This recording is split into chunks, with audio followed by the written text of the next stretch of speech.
हाँ भाई, तो तुम्हारी पहली क्लास जैसी भी रही हो अब क्लास में लो, ठीक है? अरे मतलब मजाक करो, तुम दर्द में आ जाते। चलो भाई, अब तुम्हारे लिए एक ऐसी सूचना जिससे तुम्हें लगेगा हाँ हमने तो ये सोचा ही नहीं था। बाकी बालक भी आ जाए, बालिकाएं ज़्यादा गायब हैं, छात्राएं आ जाओ, आ जाओ। ऊंचा पाची मत करा करो, सीधे बैठो।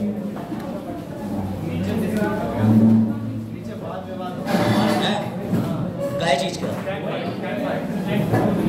नीट का? यहाँ तो फिलहाल यूपीएससी एसएससी सब चल रहा है, कोई टेंशन। शुरू करें? नींद तो नहीं आ रही? आ रही थी, अब नहीं आ रही सर, इतना बुरा बुरा बोल दिया आपने, अब तो मम्मी को भी नींद नहीं आई, घर जाकर बताऊंगी। चलो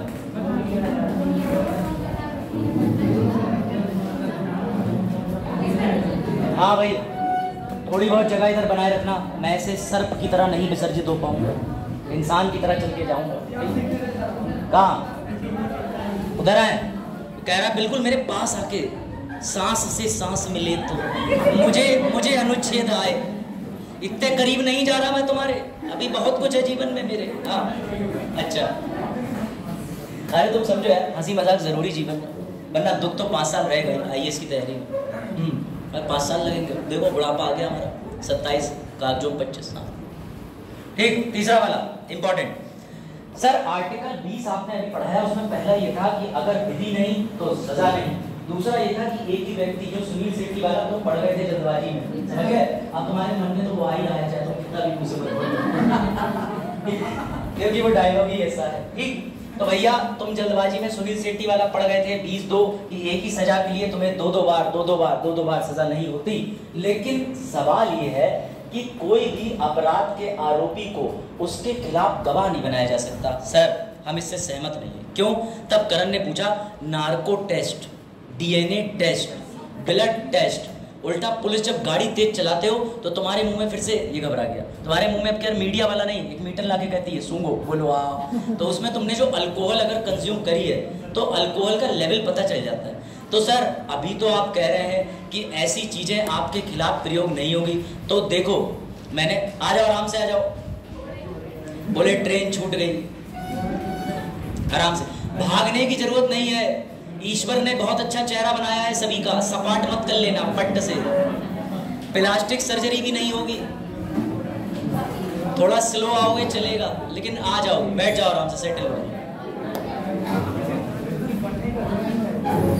पढ़ने का जुनून, भाग भाग के चलो, कहीं चले ना जाए, अरे कहाँ जाएंगे बेटा, ध्यान समझ में आ रहा कुछ? बताइए आज तो मोहल्ले में मौलिक अधिकार चला है, लेकिन कोई बात नहीं, समझ में आना चाहिए ना कंसेप्ट, बस कोई बात नहीं, मिल गया पंखा, अब देखो चलो। हाँ भाई, अब आदान प्रदान, अब बस मैंने अभी कुछ नहीं शुरू किया, मैंने ये बताया कि हाँ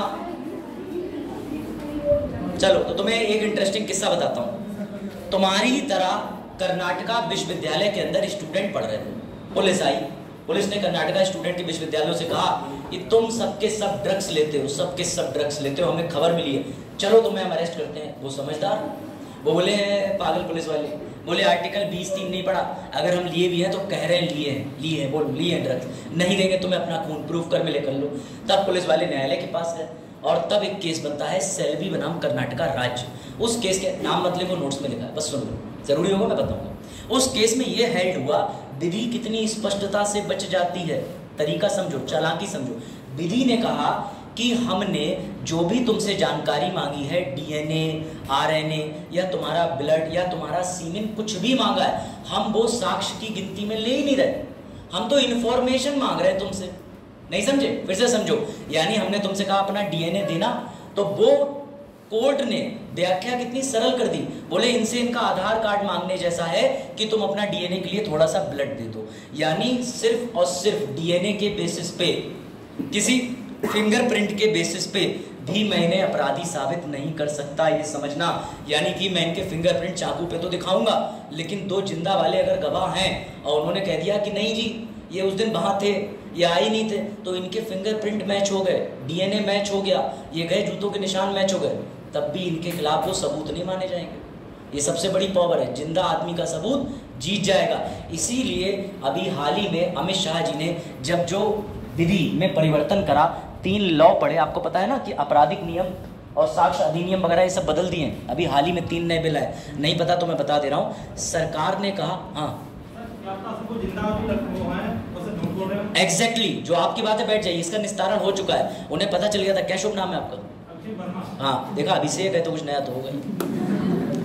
बदलो ये अभिषेक, एक प्रथम द्वितीय तृतीय, यहाँ संस्कृत का वो चल रहा है, प्रथम द्वितीय तृतीय, अभिषेक अभिषेका अभिषेकाए, चलो भैया खैर बड़ा दिक्कत है। माँ बाप ने नाम हमारा अभिषेक रखा, चलो मैं अपना नाम बदल लूँगा, मैं बदल लूँगा, आप लोग वही रहो, मैं बदल। चल अब इनके सवाल का जवाब सुनो। इस बार अमित शाह जी ने 3 बिल पेश करे और उन्होंने ये कहा कि हमारे इंडिया में फॉरेंसिक जांच को नीचे रखा जाता है, इस सबको फॉरेंसिक के आंकड़े में रखते हैं। उन्होंने यही कहा जो अभिषेक ने कहा, उन्होंने कहा फॉरेंसिक चीज को तो तुम नीचे रख रहे हो और इस व्यक्ति को ऊपर रख रहे हो। हो सकता है हमने इन दोनों महिलाओं को 2-2 हज़ार रुपए और गोवा की ट्रिप दे दियो, जाओ तुम, बस जब वो पूछेंगे हत्या इसने करी तो तुम ऐसे करना, हाँ इसी ने करी हत्या, ठीक। तो ये तो पलट भी सकते हैं, ऐसा होता है, पूरा केस पलट जाता है पूरे का पूरा। आप लोगों ने तो कोई ट्रायल देखा नहीं होगा, मैंने एज एडवोकेट बहुत केसेस में जाकर के देखा है कि हम गवाह को घर से बता के ले जा रहे हैं कि तुम्हें ये बोलना है, तुम्हें याद है वो वहाँ जाकर क्या करा, 500 रुपये दिलवा दो, हम कुछ और भी बोल देंगे। मैंने कहा अरे तुम जाओ, हो गया तुम्हारा काम, तुम तो 1000 रुपये लेके उससे बिक जाओगे, ऐसा होता है। तो इस बार ये समस्या दूर हो गई, इस बार फॉरेंसिक पे ज़्यादा बल दिया जा रहा है। लेकिन अभी समस्या आएगी, क्यों? क्योंकि ये तो कह रहा है कि आप अपने खिलाफ गवाह नहीं, खुद के गवाह नहीं। अब जो डीएनए रिपोर्ट निकल रही है वो तुम्हारी शरीर से ही तो निकल रही, फिंगरप्रिंट निकल रहे हैं वो भी तो तुम्हारे। तो अभी इन बिल को लेके आगे विवाद होगा, देखना मेरी बात। इसलिए मैंने तुम्हें वो चीज़ बताई है जो आगे जाकर के समस्या अर्जित होगी। अभी हम सिर्फ बात कर रहे हैं जो संविधान कहता है और जो कानून में बदलाव किया गया। कोई डाउट? तो अभिषेक अभी इस पे आगे एक लॉ बनेगा, आप देखना। अगर सिर्फ फॉरेंसिक को तवज्जो दिया जाए, डीएनए, फिंगरप्रिंट, सैंपलिंग, तो इसके अंदर कोई ना कोई संशोधन देखने को मिल सकता है, मेरी बात याद रखना। आर्टिकल 20(3) के अंदर, कोई डाउट? इसे प्यार से अंग्रेजी भाषा में बोलते हैं सेल्फ इंक्रिमिनेशन, 20(3) को, और डबल वाला 20(2) को। वो आसान है ना, एक तो 20 के उप अनुच्छेद 2 के अंदर आता है, ऊपर से डबल है, ऊपर से तुम्हारे लिए मीम भी आ गया सुनील शेट्टी वाला जो तुम अपने मन में बोल लिए, ठीक है। और आर्टिकल 20 का 3, हाँ ठीक, आर्टिकल 20 का 3 जो है वो कहता है सेल्फ इंक्रिमिनेशन, यानी स्वयं के प्रति कोई तुम गवाही नहीं दे सकते। यहां तक तो हमने कवर करा अनुच्छेद आर्टिकल 19 और 20। अब एक ऐसा अनुच्छेद आ रहा है आर्टिकल 21 जिसमें तुम्हें पूरा का पूरा आज मैं वकील बना के भेजूंगा। सर क्यों, हम लॉ क्यों पढ़ें, हम तो BCSJ वाले नहीं हैं। तो सिर्फ उस धारा को समझने के लिए तुम्हें नॉर्मल उतनी जानकारी होनी चाहिए जितनी UPSC मांगता है। UPSC ने उसके अंदर पुलिस कस्टडी, न्यायिक हिरासत, ये शब्द वर्ड UPSC के पेपर में आए हैं कि पुलिस कस्टडी क्या होता है, न्यायिक कस्टडी क्या होता है। इसके लिए तुम्हें मिलना पड़ेगा next article which is article number 21। समय के लिए कोई एप्लीकेशन लिख के लाया है, समय से प्रॉब्लम है, टाइम से किसी को नहीं है, किसी की बस नहीं छूटती है, नहीं छूटती है। कल सभी लोग जिससे प्रॉब्लम है टाइम की उसने करवा लेना, ठीक है ना, ठंडी भी आ रही है, ठीक है। और जिसका नाम ना बोला गया हो और जिसका रजिस्ट्रेशन है और प्रेजेंट जिसकी ना बोली गई हो तो बाहर आ जाए। जिसका नाम ना बोला हो वही एक जन, जैसे आप जा रहे हो आप होके चले आओगे, फिर आर्टिकल मिल जाएगा, वीडियो है, चिंता ना, वीडियो बन। चलो भाई, आर्टिकल 21 में अभी मैं सिर्फ तुमसे सवाल पूछता हूं, 2 तुम मुझे खुद बताओ, ठीक है। आर्टिकल 21 के अंदर ध्यान से सुनना, आर्टिकल 21 के अंदर इसकी परिभाषा पढ़ ले।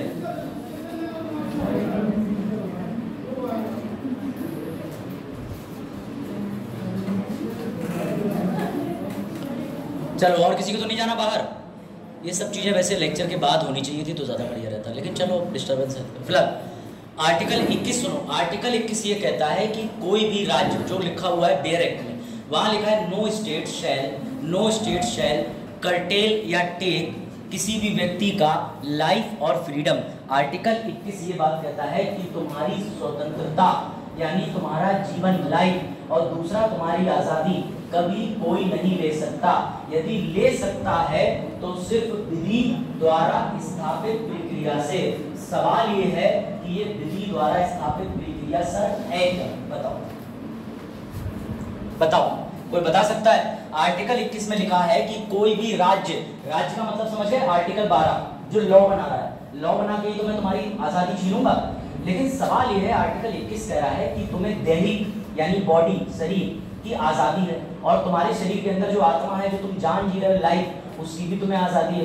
तो फिर कैसे एक दिन हमारे दोस्त के मित्र को, यानी कि राज के दोस्त यश को, कैसे पुलिस वाले ने कहा कि बैठ मेरी मोटरसाइकिल पे तुझे जेल में डालना है, जबकि अनुच्छेद 21 तो साफ साफ कह रहा है कि तुम्हें जीवन जीने की और अपना शरीर कहीं भी लेके घूमने की आजादी। तो कैसे पुलिस ने पकड़ लिया भैया? क्यों पकड़ लिया? क्यों उसने ये नहीं कहा कि मेरा आर्टिकल 21 का तुम हनन कर रहे हो? क्यों?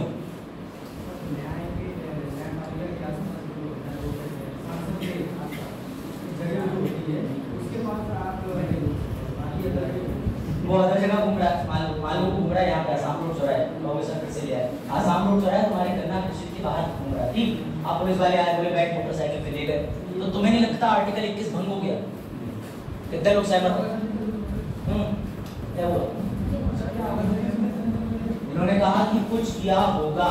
दूसरी बात समझो, आर्टिकल 21 से अब शुरू होता है तुम्हारे पड़ोसी और तुम्हारा विवाद। सर पड़ोसी से लड़ाई? जी हाँ, पड़ोसी से लड़ाई। तो ये हुआ कि तुम्हारे पड़ोसी में, अब ध्यान से सुनना पूरी प्रक्रिया, और 1 इंच भी मिस मत करना इस प्रक्रिया को। अब मुझे बोर्ड चाहिए होगा।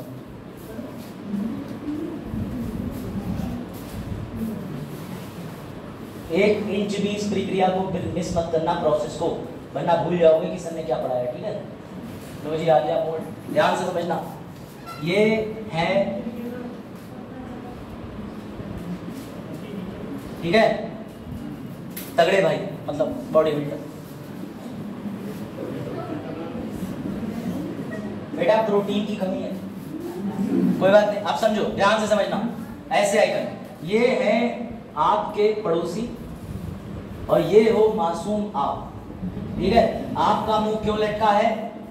क्योंकि भैया आप देके आ रहे थे आईएएस की परीक्षा, इस बार सी सेट में विवाद हो गया, सर क्यों पढ़े रहते हो आईएएस के पीछे, चलो दूसरी परीक्षा ले रहे थे, तुम देके आ रहे थे पैट की परीक्षा, पैट की, ठीक, बंद दरोगा की, कनिष्ठ सहायक की, ठीक है, अग्नि परीक्षा। उसके बाद हुआ ये कि जैसे ही तुम सुस्त आ रहे थे, तुम्हारे पड़ोसी ने कहा आ गए आ गए आ गए, बोले हाँ आ गए आ गए आ गए, क्या रहा पैट तुम्हारा? अब तुम्हारे पैट में 100 में से 99 गलत है, और तुम पहले ही दुखी हो क्योंकि तुम सारी किताबें लगा गए थे, तुम इंटरनेट का ज्ञान लगा गए थे, तुम्हारे पड़ोस के जो भैया हैं जो 20 साल से तैयारी कर रहे हैं उनसे ही राय लेके चले गए थे, तब भी तुम्हारा पैट में एक ही प्रश्न ठीक हो रहा। तुम्हें इतनी गुस्सा आई कि तुमने फिर से एक गड्ढा यानी ईंटा यानी स्टोन उठाया और तुमने कहा ले मेरा पैट का रिजल्ट ढाल। भैया तुम्हारा रिजल्ट था, तुम कुछ भी कर सकते हो, आपराधिक प्रवृत्ति, गुस्से में तुम थे, उन्होंने वहां देशी घी डाल दिया तुम्हारी ज्वाला में, अब तुम प्रज्वलित हो गए। तुमने प्रज्वलित होने के कारण तुमने भैया मार दिया ईंट। अब मेरी बात ध्यान से समझना, ये तुम्हारे खिलाफ कराएगा सबसे पहली चीज है प्रथम दृष्टया रिपोर्ट, यानी इसका मतलब ये जाएगा थाने में, और थाने में बताएगा कौन जाएगा, जिसके ईंटा पड़ी है, जिसने मारी है। बोले सर ये तो अत्याचार हो जाएगा, मार के खुद ही पहुंच गया कि इनने ईंटा मान ली अपने। चलो मैं बताऊंगा तो, हाँ यही बात, मुझे देखा, मुझे पता है तुम में से कई ऐसे हो, ईंटा मार के पहुंचे हो। ऐसे ही सर मैंने टोपी नहीं लगाई है, 3 कट इधर पड़े जब हम पढ़ते थे तो हमारे टीचर हम लोगों से ऐसे कहते थे, तू तो पक्का अपराधी बनेगा। और जिनको अपराधी उनने बनाया, कोई गजेटेड ऑफिसर है, कोई कुछ है, छोड़ो वो तो अलग स्टोरी है। हम लोगों के बैच में काफ़ी कुछ है। संचित का नाम सुना आपने? रैंक 222 पीलीभीत से सेलेक्ट हुए थे 2022 वाली परीक्षा में, संचित गंगवार। ठीक, चलो अब समझ जाओगे, आ जाओ वापस। उसके बाद जो पड़ोसी हैं, FIR वाला मामला हुआ, ध्यान से सुनिएगा।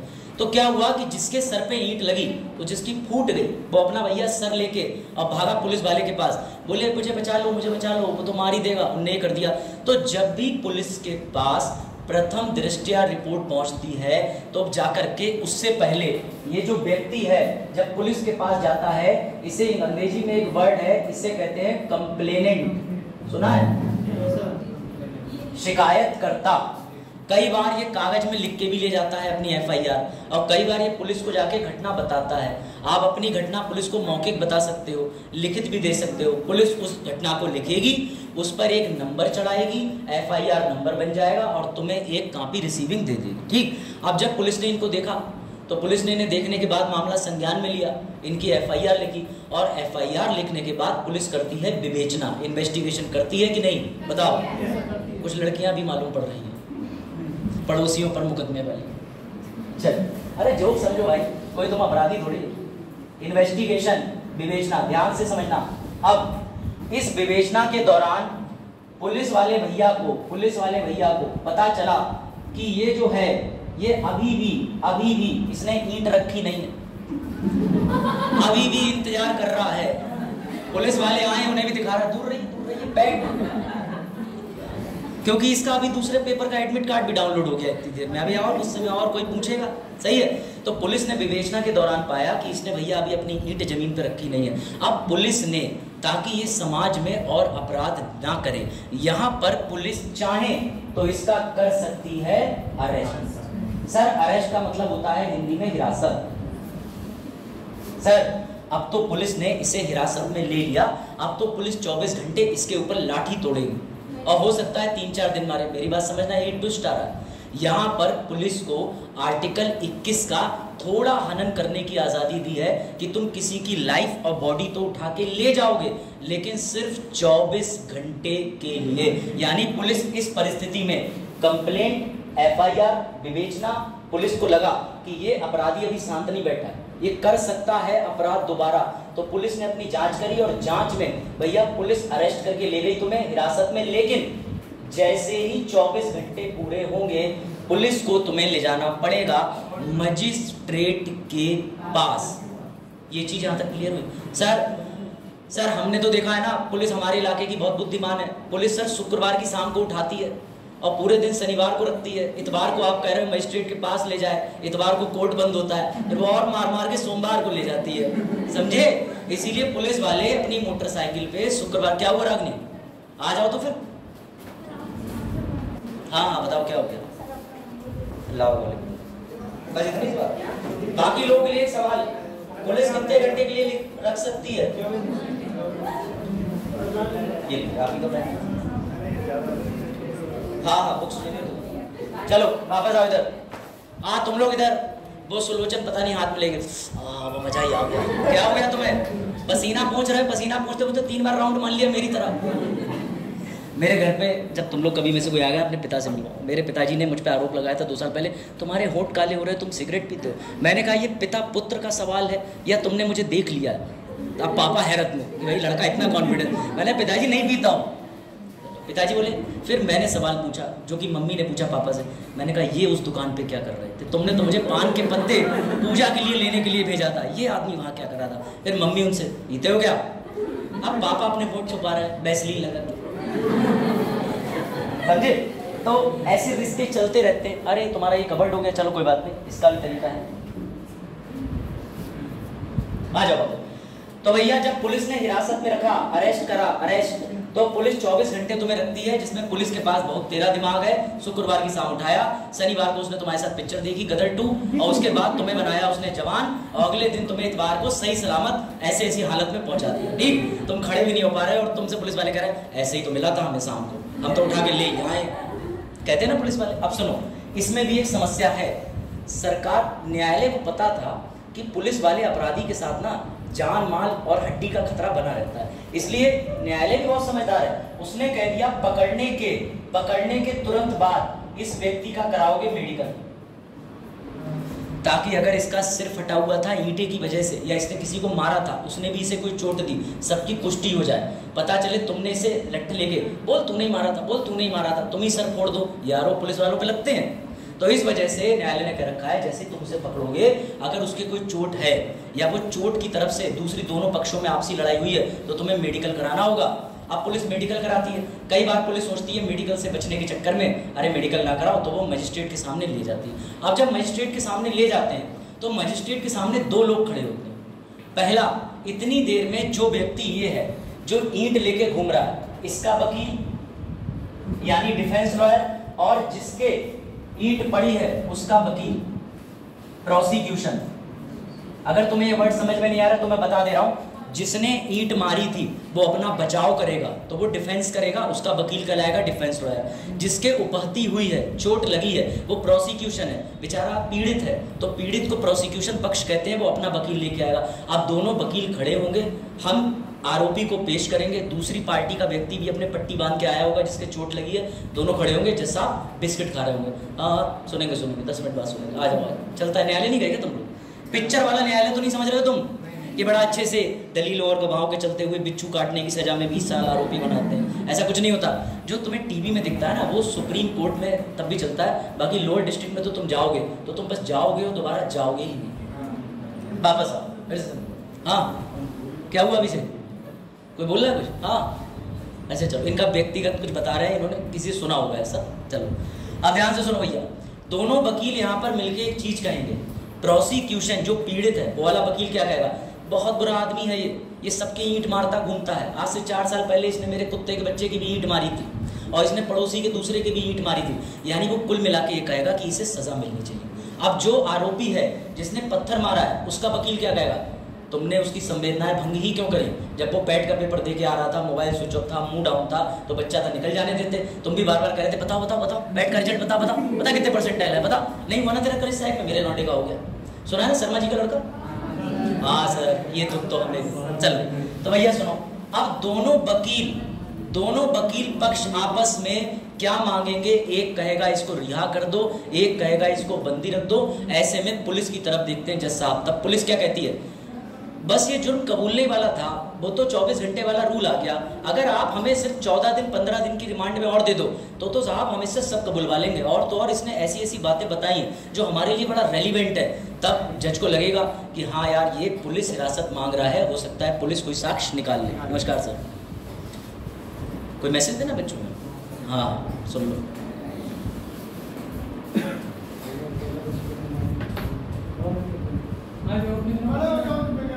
रजिस्ट्रेशन वाले कल 5 थे, 5 कितने हैं? बिना रजिस्ट्रेशन वाला कौन कौन है ये बता दो। अगर आपको एनरोलमेंट कराना है तो समय चलते करा लिया होता आपने, या सभी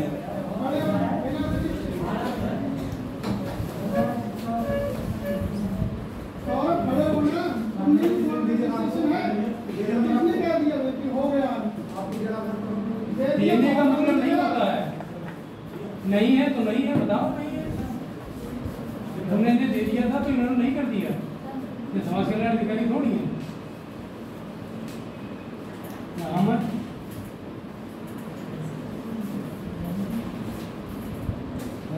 कल जितने बच्चे थे आज कितने नए हैं? और भी थे वो चले गए, जो चले गए उनसे कहा था कल बैठा लो इनको। क्यों चलेगा? उनकी एंट्री है, हमसे शायद बात नहीं हुई। जो बीच में छोड़ के चलेगा उनकी एंट्री है। सर आए थे ना, बोले बैठने कोई नहीं, प्रिंसिपल सर बोले आज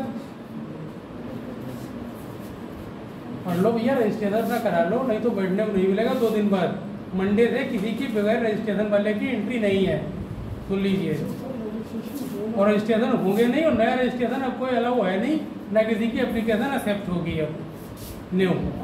और ये बता चुके हैं हम कई बार, कल भी हमने बताया था, आज भी वो लड़की अभी कहाँ गई? वो चली गई, चले गए सर। तो उसकी कोई भतीजी बेटी थी, बता रही है भतीजी बेटी है, हैं? तुम्हारी रागनी कजिन है तो भैया उन्हें समझाओ कुछ। या बच्चों से लड़ने आती हैं, कोचिंग करने आती हैं। कल हम समझा क्या वो हमसे कह रही कि हमारा ईगो हर्ट हो गया। मैं यहाँ कुछ कहने के कह के जा रहा हूँ, उसमें ईगो हर्ट हो रहा है बच्चे का। बड़ों की बात सुनना अभी बात नीचे कर रही है। ऐसे बच्चे कतई कदापि ना आए कॉलेज, पूरे कैंपस में एंट्री नहीं है। हमारे कैंपस में उनकी एंट्री नहीं है। जो बच्चा हम कह रहे हैं कि वो बच्चा हम गरीबों के लिए कोचिंग चल रही है हमारी। बड़े आदमी तो कहीं पढ़ सकते हैं, लखनऊ दिल्ली इलाहाबाद जाके प्रयागराज चले जाएंगे। वो हमारी गरीबों के लिए आप लोग आराम से आइए, पढ़िए। हम तो पढ़ेंगे नहीं, आप ही लोगों को पढ़ना है। सुविधाएं दे रहे हैं, देखो बेचारे पसीना भीगे हुए हैं, नहाया कर नहीं। पर्दे खोल लिया करो कम से कम, इनसे थोड़ा एनवायरनमेंट अच्छा हो जाएगा। इनका क्या करना फिर? सर मना कर दिया, उन्होंने समाज कल्याण अधिकारी से भी बात हुई। तो ये आना कि नहीं आना ये नहीं आना है सर। जिनका रजिस्ट्रेशन नहीं है उन्हें नहीं आना है। वो अगले जब चलेगा सेशन तब आपको कॉल कर दी जाएगी। सेशन में बैठेंगे, नए सेशन में वो दिसंबर के बाद। ठीक है, दैट्स क्लियर। एक बार में ही सुन लो, जिन बच्चों का रजिस्ट्रेशन नहीं है वो बच्चे नए सेशन अपनी एप्लीकेशन दे के जाए प्रदीप सर को, जो आपकी एंट्री रखेंगे।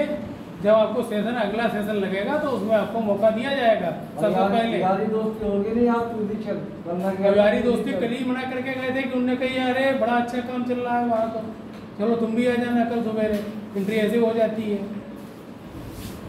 तुम्हारा नाम क्या और आज जितने लोगों को मना कर दिया है वो कल ना आए। सर? तुम्हारा तो है, बैठो ना तुम। है तुम्हारा लिस्ट में नाम है।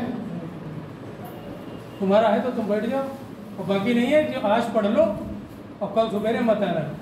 कल मतलब जब नेक्स्ट सेशन चलेगा तो आपकी एंट्री नहीं है, नहीं तो कल तुरंत ही निकाल देंगे यहाँ से। फिर आपको ज़्यादा बेइज्जती फील होगी अपनी कि देखो हमें भरे क्लास से निकाल दिया। ठीक है, चलिए सर कंटिन्यू। ठीक।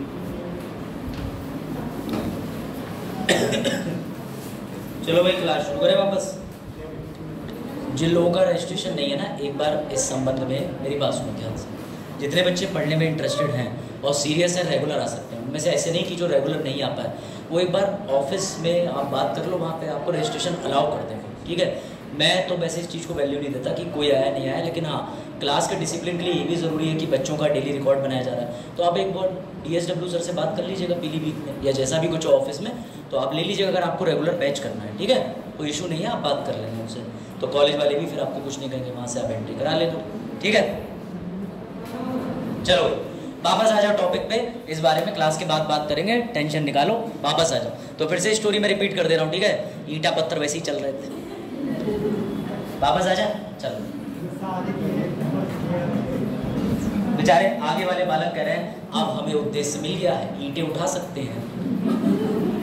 चलो वापस आओ, पैट परीक्षा की बात हो रही थी। ठीक, तो मैंने ये बताया कि दोनों पक्ष के वकील पहुंचेंगे। एक होता है भैया जो पीड़िता की तरफ से जाता है, एक होता है जो बचाव पक्ष, यानी एक जिसके ईंट लगी है वो प्रोसिक्यूशन है, वो पीड़ित है दर्द से, वो कह रहा है इसको सजा दो। और एक जिस व्यक्ति के लिए वो सजा मांग रहा है, उस व्यक्ति का वकील कह रहा है कि ये निर्दोष है, इसे सजा मत दो।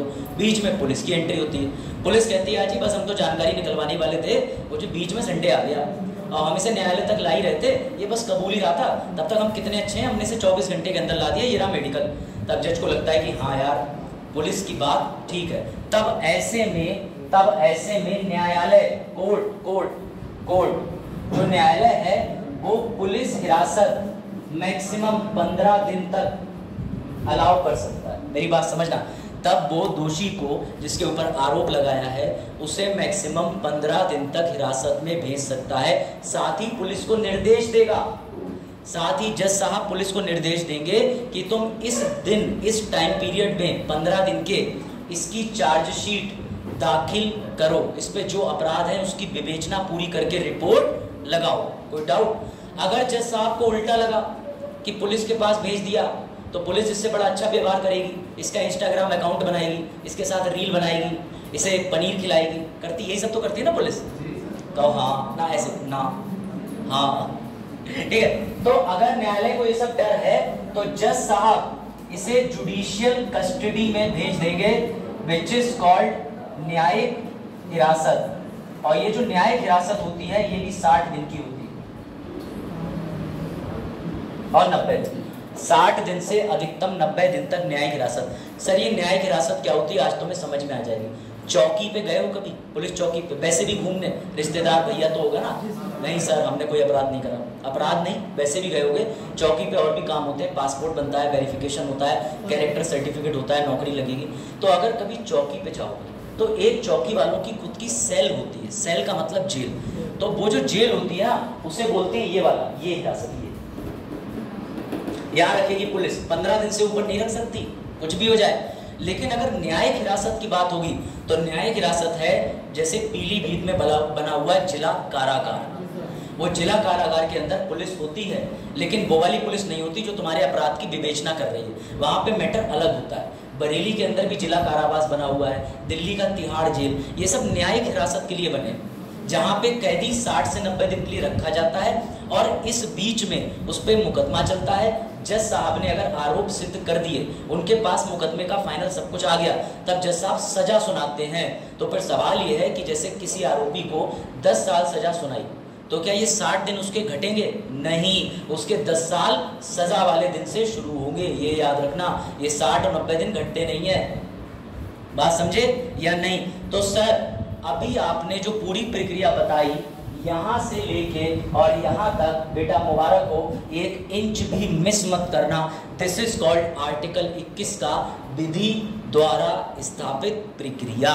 ओके सर, तो अब समझ आया कि पुलिस वाला हमारा जीवन और हमारी आज़ादी छीन लेता है। क्यों? क्योंकि उसके पास है विधि द्वारा स्थापित प्रक्रिया। बात आई समझ में कि नहीं? इसीलिए आर्टिकल 21 में लिखा है प्रोसीजर एस्टेब्लिश्ड बाय लॉ, विधि द्वारा स्थापित प्रक्रिया।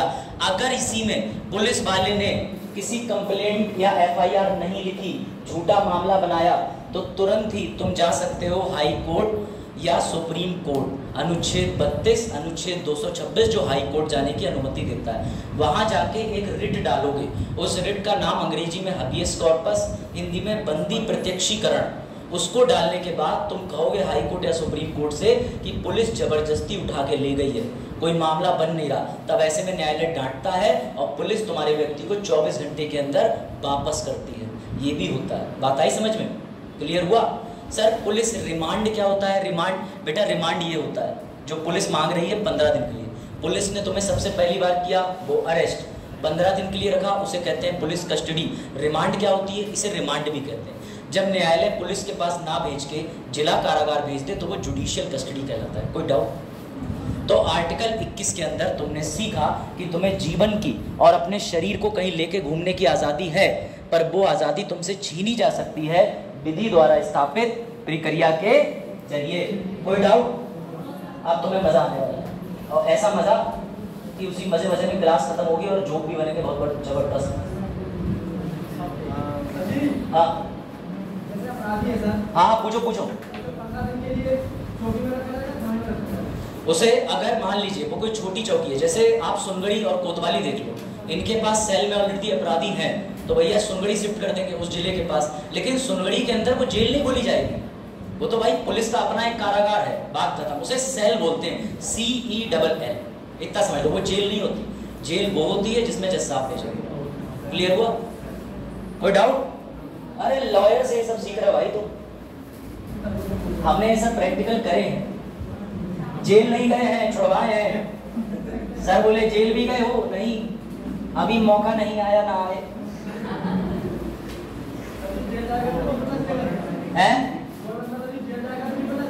नहीं, बिल्कुल नहीं। आपका सवाल जो है वो पूछ रहे हैं कि कोई व्यक्ति जेल जाएगा तो ही पता चलेगा। नहीं, मैंने अपने LLM में भी 2022 के वर्ष में किशोर जो बच्चे होते हैं, जो बिना मोहन नगर लखनऊ में बच्चों की जेल है जहाँ पे शिशु रखे जाते हैं, शिशु का मतलब 16 साल से नीचे, उसमें मैंने एक रिपोर्ट बनाई थी। रिपोर्ट का मतलब कि हम अपने फाइनल ईयर LLM में या MA में, पता नहीं यहाँ होता नहीं होता, एक डिसर्टेशन बनाते हैं। तो मैंने उसमें ये बनाया था कि जो बच्चा यहाँ जेल से जाने के बाद जब समाज में जाता है तो समाज उसके साथ व्यवहार कैसा करता है। आप सुन के चौंक जाओगे, समाज इतना घटिया और अच्छा दोनों है, अच्छाई भी है बुराई भी। जब वो छोटा बच्चा जिससे बचपन में कोई अपराध हो गया, जब वो समाज में जाता है तो समाज कहता है लो चोटा आ गया, लो अपराधी आ गया। अब वो अपनी सजा काट के तो आ गया, लेकिन अब वो नौकरी भी करने जा रहा है, तो प्राइवेट कंपनी देख रही है, अरे तुम तो एक मामले में दोषी रहे थे। तो मैंने इस पर एक रिपोर्ट बनाई थी। तो आपकी बात बड़ा सेंसिटिव है कि सर क्या ज़रूरी है अपराध के लिए जेल जाना? मैं तो ये चाहता हूँ कि जितने भी आप लोग हैं, अगर आपके कोई मिलने वाले हैं तो हफ्ते में एक बार या 10 दिन जरा जेल कारागार देख आया करो। आपको पता चलेगा कि कितना अमानवीय व्यवहार होता है। बिना फर्श, चीटी वाला फर्श, पानी पड़ा है गंदा सा, ऐसा वॉशरूम जिसमें आप यूरिन करने नहीं जाओगे, उस वॉशरूम में क्या बोले, ये तो सब देखा होगा। इसलिए कई सारे NGO हैं वो लिखते हैं इसके ऊपर। ऐसा एक केस हुआ था बिहार में, जहाँ 5 से 6 हज़ार लोग सिर्फ इस वजह से जेल के अंदर बनते क्योंकि उनके पास 500 रुपये नहीं थे मुचलका या वकील को देने के लिए या चालान भरने के लिए, और उन्हें पता भी नहीं था कि हमें कैसे वकील करना है, और वो जेल में बनते 15-15 साल से।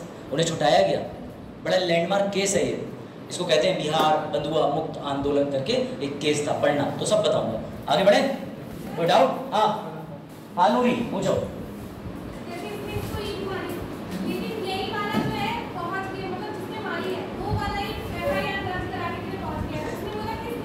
हाँ पूछो।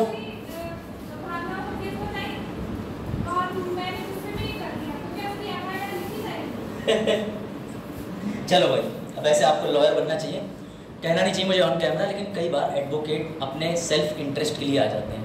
जैसे मान के चलो मेरे पास आया जिसने ईंटा मारी, वो मेरा दोस्त है, कह रहा है यार अभिषेक गलती हो गई, मैंने भावनाओं में आके ईंट मार दी, अब वो मुकदमा लिखवाने जा रहा है। तो मैंने कहा कोई चिंता नहीं, उससे पहले FIR तू करवा दे जाके कि इसने मुझे सुबह चौराहे पे खड़े होकर अभद्र शब्द बोले, गाली दी थी, करा देते हैं। तो ये तो आप छोड़ दो, अभी आप सिर्फ बेसिक चीज़ समझो, लॉ में ना जाओ। अगर आप लॉ में चले जाओगे तो फिर तो ऐसी ऐसी चीज़ें हैं ना कि आप मतलब घर में बहू बेटी का प्रयोग इंसान गलत भी कर लेता है। ईमानदारी से बताओ, देखा कष्ट है। चलो भाई, होता है, आज के ज़माने में होता है भैया, होता है, ठीक है।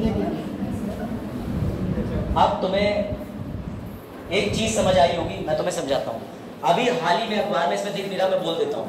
अब तुम्हें एक चीज़ पड़ी होगी, सबको पता है कि दिल्ली के अंदर एक मंत्री हैं शिक्षा के, उनके ऊपर CBI जांच चल रही है। अब कभी द हिंदू या अखबार में लिख के आए कि फला फला मंत्री की न्यायिक हिरासत बढ़ाई गई या पुलिस हिरासत बढ़ाई गई, तो कंफ्यूज तो नहीं होगे, समझ जाओगे। यही UPSC का रोल होता है कि तुम्हें समाज में चल रही गतिविधियों को बताना। मैंने हालांकि इसमें लिखा है, मैं तुम्हें दिखा दे रहा हूँ ब्लैक कलर से, ये है मंत्री जी और इनकी न्यायिक हिरासत बढ़ाई गई। ये न्यूज़पेपर की न्यूज़ थी मई के माह की। तो जो लेटेस्ट न्यूज़पेपर पढ़ते हैं उसमें लेटेस्ट चीज़ें हैं। मैं न्यूज़पेपर की शायद कटिंग भी इसमें डाली है, आगे होगी, लेकिन आगे बढ़ते हैं। अब तुम्हें एक बड़ा इंटरेस्टिंग चीज़ समझ में आएगी और शायद कुछ ज़्यादा ही अच्छे से समझ में आ जाए। चलो भैया, मेरा सवाल तुमसे ये है, और बड़ा अच्छा सवाल है, क्या राइट टू लाइफ, जीवन जीने का अधिकार, जीवन जीने का अधिकार, जीवन खत्म करने का अधिकार देता है? अच्छा, कौन कह रहा नहीं? कौन कह रहा? कौन? अच्छा, नूरी नाखून खा के नहीं।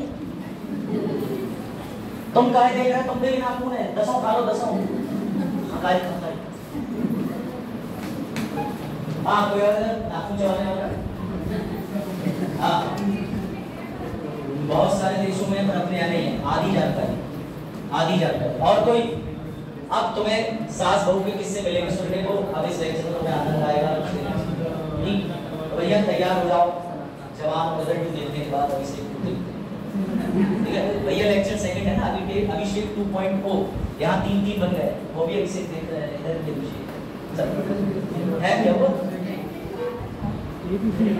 हाँ, पापा को घर में काउंसलिंग करो, अभिषेक नहीं रखते घर में। एक प्रथा चलाओ, बोर्ड लगाओ, हमारे यहाँ 6 अभिषेक गोल्ड मेडलिस्ट आ चुके हैं, सालमा नहीं चाहिए। Abhishek is very common name. मेरे क्लास में कहते थे Abhishek I will see you outside, मैं तुम्हें बाहर देखूंगी, तो सभी अभिषेक खुश हो जाते। देखा किसी को नहीं जा सकता बात, समझे? तो इंग्लिश जोक था, CBSE वाले आनंद लेते हुए, समझ? हाँ, तो सातों अभिषेक टेंशन में हुआ, किसे मारेगा ये? और उनमें से एक जाके पूछ भी रहा है, भाई देख मेरी शक्ल देखी तूने, मैं भी अभिषेक, ये वाला कि वो वाला कि मैं वाला? चल, पर्ची मिल जाए, पर्ची, उसमें पता चला दिल बना है, एस लव अभिषेक, कौन सा वाला? किसे दी ये पर्ची? होता है ना। चलो वापस आ जाओ। आर्टिकल 21 का लाइव समझाने के लिए पहले तुम्हारी लाइफ के किससे डिस्कस हुआ है। अब सवाल सुनो इंटरेस्टिंग। सर, अभी आपने आर्टिकल 20 का 3 भी पढ़ाया था, जिसमें कोई व्यक्ति अपने खिलाफ गवाही नहीं दे सकता। तो जब जज साहब कोर्ट के अंदर तुमसे पूछते हैं कि तुम इस दोष को अपने आप स्वीकार करते हो, तब तुम क्या कहोगे? नहीं, और अपना मुंह बंद कर लोगे। तो इसीलिए मैंने तुमसे पूछा कि जब बोलने के अधिकार को भी मान्यता मिली है, ना बोलने के अधिकार को भी मान्यता मिली है, तो क्या आर्टिकल 21 के अंदर जो जीवन है उसमें ना सिर्फ जीवन जीना, जीवन खत्म करना भी आता है क्या? बताओ। Right to life contains right to death, yes और नो? कितने लोग सहमत हैं? हाँ सर, जी के करी क्या रहे हैं, IAS बन जाएंगे, इससे बढ़िया मरवाई। हाँ भैया, कितने लोग जीवन समाप्ति की ओर उत्तर देना चाहते हैं? तो सुनो, इस केस में इसमें सुप्रीम कोर्ट के 3 लैंडमार्क जजमेंट हैं। तो सर हम काहे पढ़े सुप्रीम कोर्ट, हम SSC, हम UPSC। बेटा, तुम्हें जो देखने को मिलेगा SSC वालों और UPSC वालों, उसका नाम है पैसिव यूथेनेशिया, यानी कि इच्छा मृत्यु। समझे? ये लीडिंग टॉपिक है। इसका मतलब होता है पैसिव। पैसिव का मतलब होता है, कह सकते हो कि पॉजिटिव, यूथेनेशिया इच्छा मृत्यु। हाँ, तुम्हारे अनुच्छेद 21 के अंदर जीवन खत्म करने का अधिकार है, लेकिन सर कैसे? अब मैं तुम्हें मिलवाता हूं भारतीय दंड संहिता की एक धारा से, जो उधर देखो क्या हुआ। चलो धारा, अब सुनो मजेदार बात। सुप्रीम कोर्ट के सामने एक केस पहुंचा, उस केस का नाम था पी रतिनम। लिख लेना, P dot Rathinam, P Rathinam, P Rathinam, P dot Rathinam, P dot Rathinam. समझ गए? रति रति, गुड गुड। राज बहुत ज्यादा आ रहा है, हाँ रति वही है, पी रतिनम, पी रतिनम। पीछे से समझ आ रहा है? इससे पहले मैं लेक्चर में थे,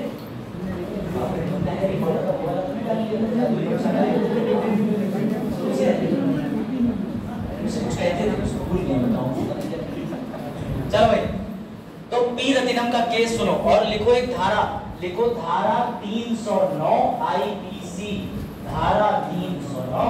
इसके पास काफी कलम नहीं है, मत निकालो है तो काहे कष्ट करो, नोट्स करो। अच्छा लिखो, निकाल ही ले रहे हैं, मम्मी ने सही कही, कुछ नहीं किया। धारा 309 आईपीसी, भारतीय दंड संहिता 1860 का अंग्रेजों का कानून। और मजेदार किस्सा सुनो तुम, तुम्हें एकदम आनंद आ जाएगा। लेक्चर कितने बजे खत्म होगा? 5 बजे टाइम। अरे बस बस मजा आ गया, मजा आ रहा है। चलो पी रतिनम के केस में सुनो, बड़ा कर्रा मजाक किया गया। और मजाक ये था कि अगर कोई व्यक्ति अपने जीवन से दुखी है और उसने पंखे और रस्सी के बीच में संबंध बनाया, यानी फांसी, और धोखे धागे से वो व्यक्ति बच गया, तो पता है क्या होता था?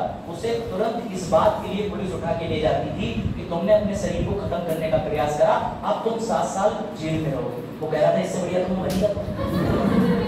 ये धारा थी, है, लिखी हुई है। धारा 309 का मतलब, अगर किसी व्यक्ति ने आत्महत्या का प्रयास करा, पानी पी लिया तो वो गला चौक हो जाएगा, धारा 309 हो जाएगी। तो कहोगे किसी सत्य आपराधिक दृष्टिकोण मिल जाएगा। हाँ, अभी पूरा सेक्शन खत्म नहीं हुआ, लेकिन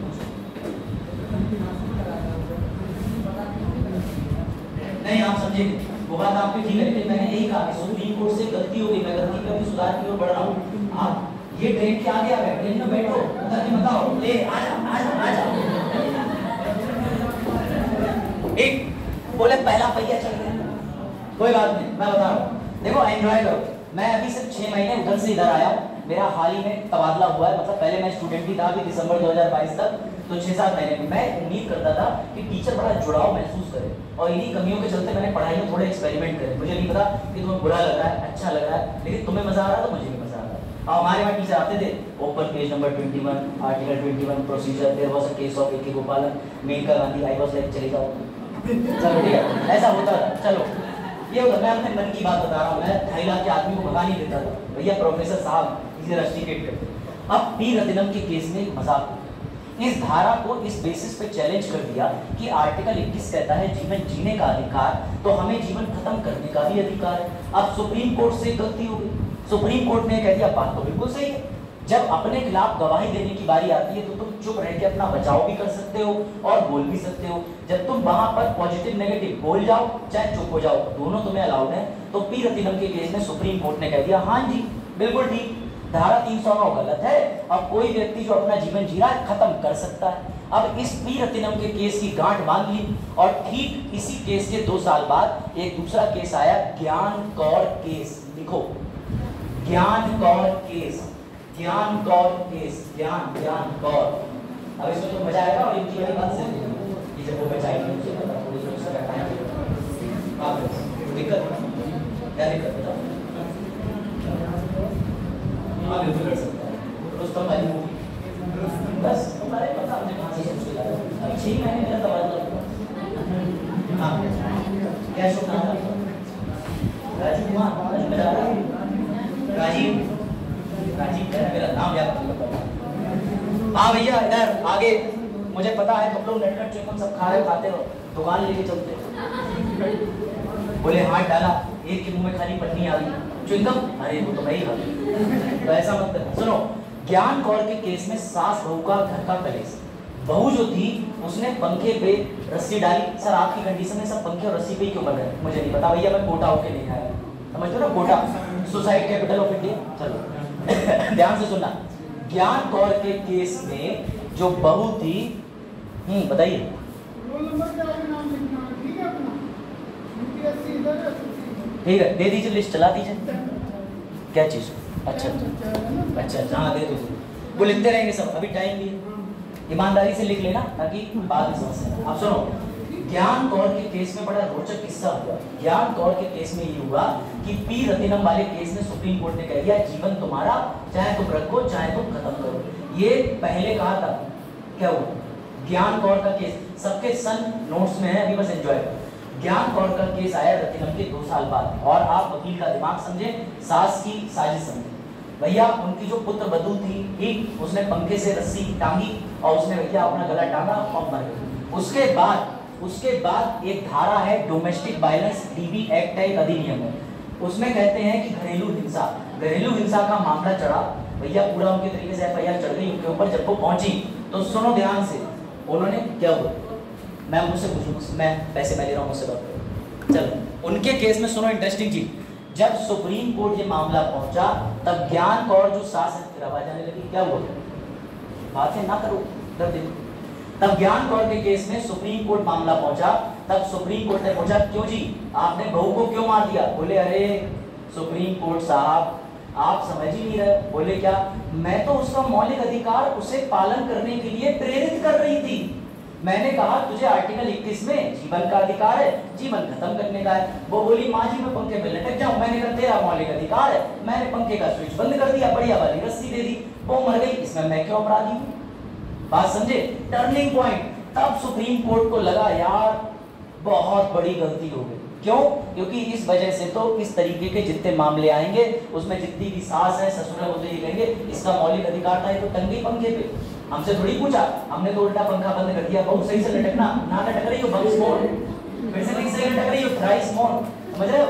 ऐसा होता है भारत में, इसलिए बता रहा हूँ। तो उसके बाद अब सुप्रीम कोर्ट को महसूस हुआ, तब सुप्रीम कोर्ट ने इस मामले में लिखा कि अगर कोई व्यक्ति अपनी नेचुरल मौत मर जाता है घर में, मामला समझो तुम्हारे घर में या किसी पड़ोसी के आसपास तुम्हारे घर में तो नहीं, सॉरी, किसी के घर में अगर कोई व्यक्ति मर जाता है तो पुलिस विवेचना करने क्यों नहीं आती, क्यों नहीं पूछती? जब तक कि उसकी मौत नेचुरल कारण के भिन्न किसी कारण से ना हुई हो। मेरी बात समझो, इसके लिए ज्ञान कौर का केस है। ज्ञान कौर केस पे न्यायालय ने कहा अगर कोई व्यक्ति अपनी नेचुरल स्वाभाविक मृत्यु को प्राप्त कर जाता है तो कोई समस्या नहीं, लेकिन अब तुम कहो इसने जहर खा लिया, इसने भैया कैरोसिन, इसने एनपीके का कट्टा खोला, मुंह डाला, सस्ते नशे, उसके बाद काम हो गया, इसने मोर्टीन सुलगा ली, क्योंकि हो सकता है तुम दोनों ने इस पे प्रेशर डाला हो, इसकी हत्या हुई हो, कुछ हुआ हो, तो सिर्फ और सिर्फ नेचुरल डेथ में छूट है।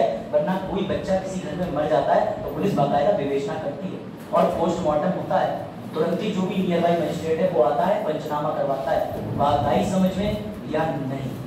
तो सर इससे आंसर क्या निकला? अभी आंसर तीसरे वाले केस से निकलेगा जो और ज्यादा इंटरेस्टिंग है। अब तुम कहानी सुनो अरुणा सानू भाग की।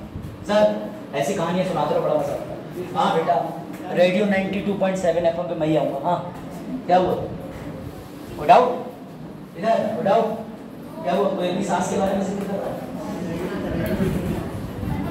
अपनी सासों को गलत ना समझे, ठीक है?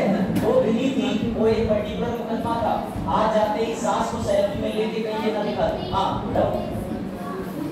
अरे कोई बात नहीं, किसी की शादी हुई या नहीं हुई, सास तो सबकी होंगी, समझ जाओ। समझ गए?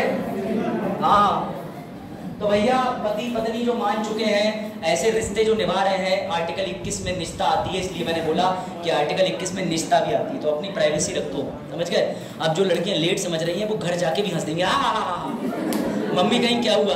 कुछ नहीं मम्मी, चलो भाई, देखा है असर है। अब सुनो आर्टिकल 21 का लास्ट इंसिडेंट। अरुणा सानूभाग एक नर्स थी, ये स्टोरी है 1970 की, और हॉस्पिटल का नाम है किंग एडवर्ड जॉर्ज हॉस्पिटल, ये बॉम्बे में है। होता क्या है, उस नर्स के साथ 1970s के टाइम में उसी के साथ का एक मेल जो नर्स होता है वो रेप का अटेम्प्ट करता है, वो उस महिला का रेप करता है, और रेप के दौरान वो महिला का सर जो है वो दीवार से टकराता है, जिस वजह से वो महिला कोमा में चली जाती है। कंडीशन समझे, कोमा में चली जाती है। इसके पीछे मूवी है, बड़ा अच्छी स्टोरी है, देखना। तो हॉस्पिटल स्टाफ मुकदमा तो दायर करता है, केस चल रहा है, 1972 से केस चल रहा है उसके खिलाफ। इसी बीच में अस्पताल क्योंकि सरकारी होता है तो उसकी बड़ा अच्छे से सब देखभाल करते हैं, सब उसके लिए दवाइयाँ उपलब्ध कराते हैं। लेकिन वो जिस दिन से उसके सर में चोट लगी होती है ना, वो बेड पे ही होती है। आप कंडीशन ऑफ कोमा, जिसे ब्रेन डेड बोलते हैं, पता है ना सभी को कि दिमाग से मृत हो जाना, उसे कोमा बोलते हैं। अब जब वो अपनी मृत शैया यानी वही भैया बेड पे लेटी हुई थी, चलता रहा मामला, चलता रहा। 2005-6 का टाइम आया, 2010 आ गया, 1970 से 2010 आया। उसके साथ में एक नर्स और थी जिसका नाम पिंकी था। तब पिंकी ने कहा, एक अपील डाली, एक याचिका डाली, ठीक है। उस याचिका में उसने सुप्रीम कोर्ट को पत्र लिख के कहा कि 1970 से तो ये बेड पे है, अब इसका ध्यान रखने वाला कोई बचा नहीं है, ज़्यादातर स्टाफ रिटायर हो गया, मेरा भी रिटायरमेंट अगले महीने है, और ऐसी कंडीशन में इसकी देखभाल तो कोई करेगा नहीं। तो मैं ये चाहती हूँ कि ये जो नर्स है जो मृत शैया पे है, ब्रेन डेड है, इसकी मेडिकल फैसिलिटी बंद कर दी जाए और ये 30-40 साल से दुख में है, इसे मुक्त कर दिया जाए। तो पहली बार न्यूज़पेपर में एक वर्ड आया 2015 के आसपास, जिसे बोलते हैं यूथेनेशिया, इच्छा मृत्यु। तब सुप्रीम कोर्ट के सामने ये मामला पहुंचा कि क्या कोई व्यक्ति जो कि इस परिस्थिति में है, उसकी मौत चुनने का अधिकार किसी दूसरे व्यक्ति को है कि नहीं है। अपनी अपनी राय की। अच्छा, हाँ, सुप्रीम कोर्ट ने कब बोला?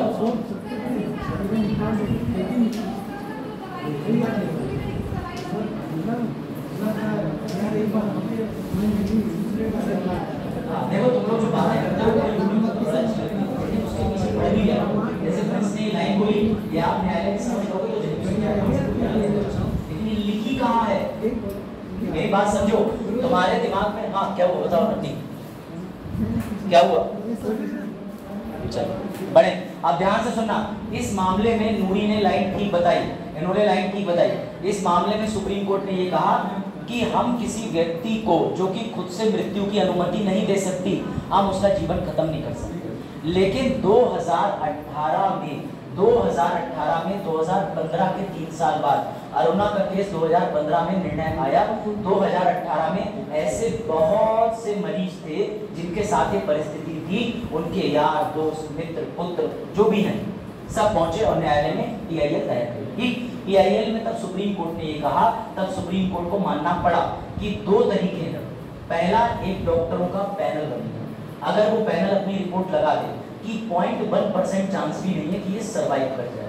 और दूसरा, मुझे आपको सभी को एक वसीयत लिखने का मौका मिला है, उसे कहते हैं लिविंग विल, यानी जीवित वसीयत। मैं आज ही लिख जाऊं कि मेरी ऐसी दशा में या मेरे अकस्मात ना इतने साल मिलने पे या मेरी ऐसी मेडिकल ग्राउंड हो जाए तो मेरे जीवन जीने के अधिकार को ये या किसी भी व्यक्ति का मैं नाम डाल जाऊंगा अपनी वसीयत में, वो फैसला ले सकता है। बात आई समझ?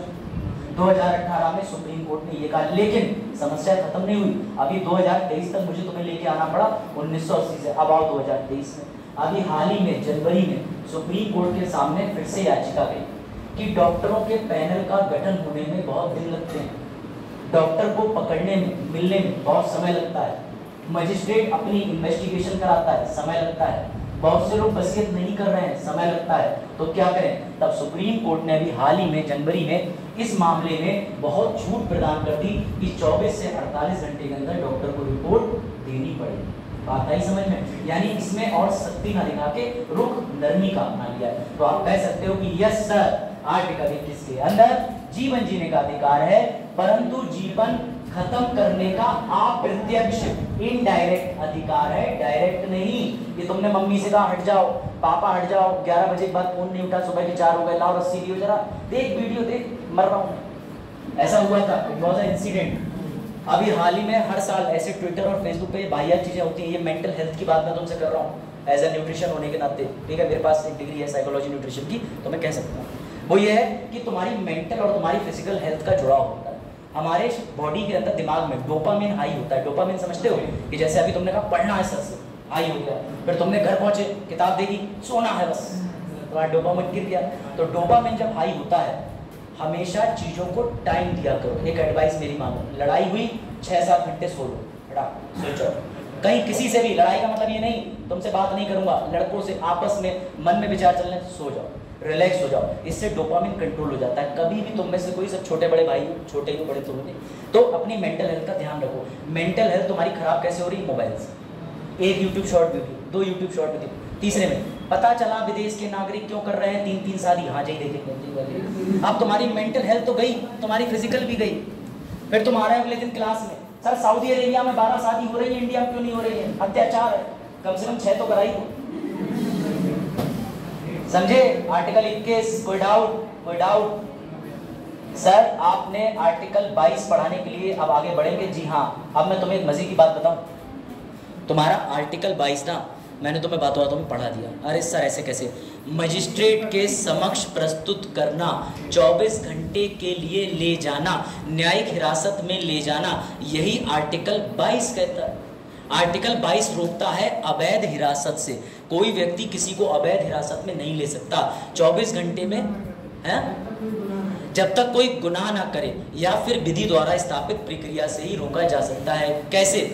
तुम में से कई लोग किसी विश्वविद्यालय में एंट्रेंस एग्जाम देने गए, अभी गेट बंद होने से आधे घंटे पूर्व तुम्हें पहुंचना था, तब तुम पहुंच गए आधे घंटे पूर्व ही, सही टाइम पे, और तुम्हें वो एंट्री देने से रोक रहा है। तो तुम्हारे शब्द ये होना चाहिए, लिख के दो मुझे, तुम क्यों रोक रहे हो? क्यों? क्योंकि वो फंस जाएगा। विधि द्वारा स्थापित प्रक्रिया से कोई तुम्हें बाध्य कर सकता है। तुम आधे घंटे पहले पहुंच गए हो। इसीलिए अक्सर सुना होगा कि ज्यादातर लोग, मैं तुम्हें केस स्टडी बताता हूँ, बड़ा इंटरेस्टिंग है एथिक्स की। CM of Rajasthan, chief minister Rajasthan, एक एग्जीक्यूटिव साहब को, एक डीएम साहब को रात के 12 बजे फ़ोन करके कहती हैं कि इस नौकरी में मेरा मनचाहा व्यक्ति लगना चाहिए। अब तुम एक डीएम हो, तुम सीएम से लड़ाई कर नहीं सकते, क्योंकि तुमने सीएम से लड़ाई करी तो ना सिर्फ तुम पे ट्रांसफ़र का मामला होगा, तुम ऐसे व्यक्ति बन जाओगे जिसके ऊपर करप्शन, पता नहीं कौन कौन से चार्ज लगेंगे। तो इंटेलिजेंस ऑफ डीएम देखो, वो क्या बोला, मैडम आपका हुक्म सराखों पे, आपने ये जो बात बोली है ना, ये लिख के मेरे ऑफिस में फैक्स करवा दो। फंस गई मैडम फंस गई, लिखवाओ। तुम अगर कहोगी किसी को नौकरी पे लगा लो तो मुझे प्रेशर डाल रही हो, मेरे पास फैक्स आएगा, मैं लेके पहुंच जाऊंगा, मैडम का ऑर्डर था, अब मैडम ये लिख के दे नहीं सकती, ये अवैध है। तो इसे कहते हैं यूपीएससी का इंटेलिजेंस। ये चाहिए, ये इंटेलिजेंस बनाओ, और ये पढ़ने से आता है। अभी नहीं, घर गए, आज तो मौलिक अधिकार हो गया, राज तू क्या कर रहा है, शाम को मोमो खा लेंगे। अब राज मोमो खा के पेट दर्द से सो रहा है, पढ़ाई भी चली गई और दोस्त भी चले गए। अब मौलिक अधिकार तो छूट ही गए थे, वो तो सर करा ही देंगे, नहीं तो हम 3 बार लिखेंगे नोट्स नोट्स नोट्स, तो सर भेजेंगे 2000 का नोट्स, उसमें लिखेंगे सोनम गुप्ता बेवफा। अब दोबारा चल गया ये, उसमें लिखा है सोनम अंसारी बेवफा। मेरे समझ नहीं आ रहा सोनम ने धर्म परिवर्तन करवाया कब, सोनम अंसारी कब बन गई? कोई है तो नहीं सोनम? चलो गुनाह, हाँ पूछो, सोनम वोनम भूल जाओ। अच्छा आ जाए, इतना गहन अध्ययन मत करो, पूछो जल्दी।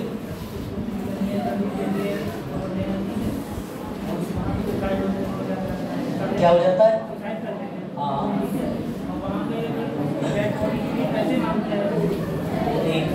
और बताओ, चलो भैया आ जाओ। अब मैं इनका सवाल ले लेता हूँ। सवाल इनका यह है कि कुछ लोग डेड बॉडी के लिए पैसे मांगते हैं, किस लिए? डेड बॉडी देने के लिए, हाँ जमा करने। अब देखो सुनो, पोस्टमार्टम हाउस में जब भी कोई डेड बॉडी जाती है, एक सुविधा शुल्क की पर्ची कटती है, ताकि पीछे क्या हुआ, बहुत इंपॉर्टेंट मुद्दा चल रहा है, तू बाहर मिलेगी, बाहर मिलेगा या नहीं, भैया बाद में मिल लेना, अभी से काहे नाम खराब कर रहे हो, ध्यान दे लो इधर, इससे तुम आईएएस बनोगे। मैं तुम्हें अपने पास बुला के आईएएस बना रहा हूँ, तुम दूसरे के पास जाके कुछ और बन रहे हो, तुम्हारी अपनी चॉइस है। आर्टिकल 21, ठीक है। बाद में तुम इंतजार करोगे, फिर एक पिक्चर बनेगी, ठुकरा के दोबारा मेरा प्यार, मेरा तीसरा इंतकाम देखेगी। मेडिकल कॉलेज, अगर ऐसा कभी केस होता है तो आप हाई कोर्ट में याचिका डाल सकते हो, लेकिन जो कि 10,000 रुपए से शुरू होती है, अब आप लोगों ने 2,000 दे के बॉडी दे, समझे? चलो भाई वापस आओ। सर आर्टिकल 23 क्या कहता है, तुम लोग बताओ, आर्टिकल 23 क्या कहता है, बताओ। हाँ अरे आर्टिकल 23 तो पढ़ा होगा एसएससी वालों, हेडिंग, यूपीएससी वालों। अनुच्छेद 23 हिंदी क्या कहता है? अब सब उधर देख रहे हैं, ऊपर वहां लिखा था, मिटा दिया किसी ने। शोषण का अधिकार,